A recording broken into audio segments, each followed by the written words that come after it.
A top economic group is warning Canada could soon face diplomatic isolation if it does not step up its defense spending to meet NATO's benchmark target. CBC's Murray Brewster has more, including how much Ottawa would have to spend to get there.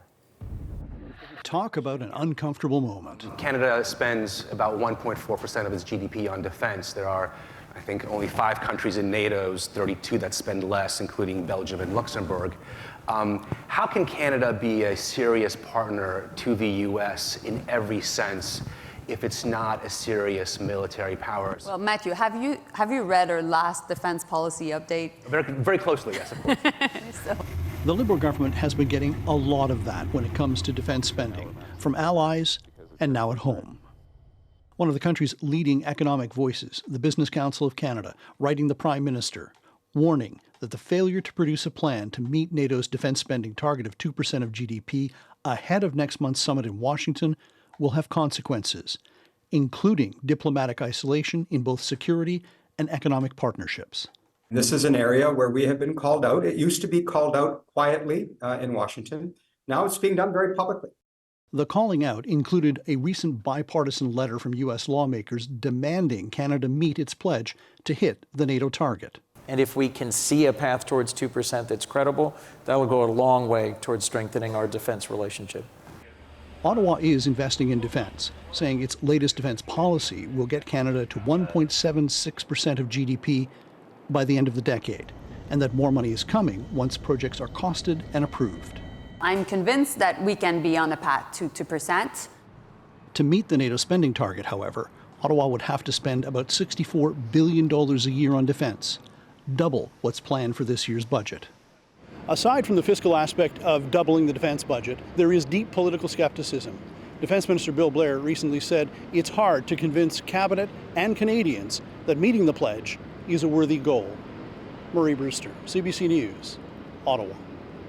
For more on this, we are joined now by Perrin Beatty, who wrote an open letter to the Prime Minister urging Canada to step up internationally. He is the President and CEO of the Canadian Chamber of Commerce and the former Minister of both Foreign Affairs and National Defence. We reach him tonight in Vancouver. Mr. Beatty, thanks for being here. Glad to be with you. Where do you think Canada stands in the eyes of the G7 right now? Well, we're seen as a freeloader, unfortunately. We're seen as a country that isn't serious, where we talk a good fight, but we're not prepared to carry our fair share of the burden. And so why do you think Canada has fallen so far in foreign policy? Is it simply the defense spending? It's not simply defense spending. We need to identify where Canada's critical interests lie internationally. And this could be Canada's moment. If you look at how the world changed after the Russian invasion of Ukraine, the 3 F's, food, fuel, fertilizer, Canada has in abundance. The rest of the world needs it.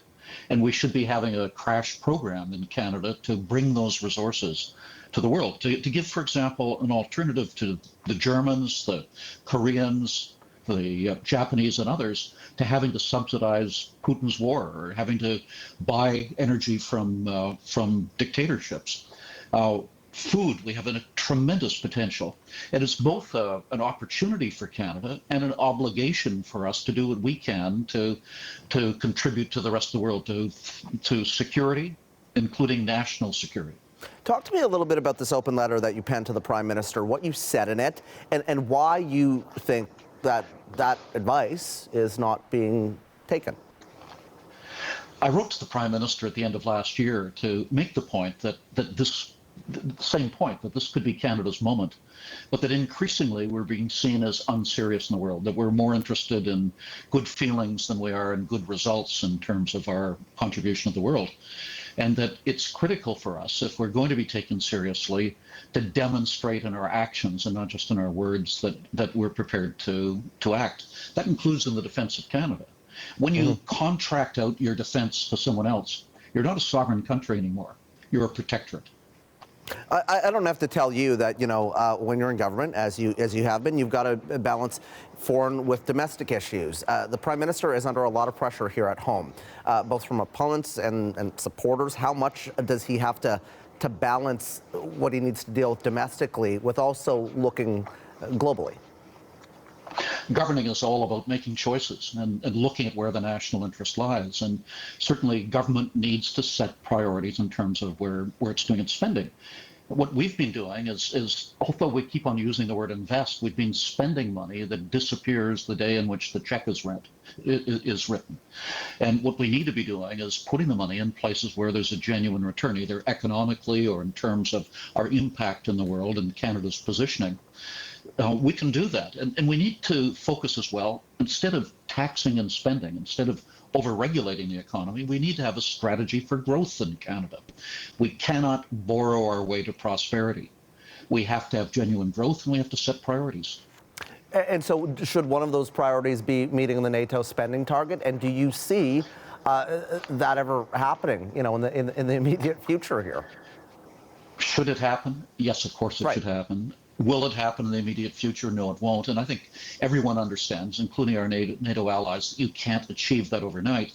But even when you listen to the government, the words that they use, such as on a path towards, isn't the same thing as saying we're going to keep our commitment. What people are looking for is a firm commitment to Canada to do what we said we were going to do. Otherwise, we just won't be considered serious.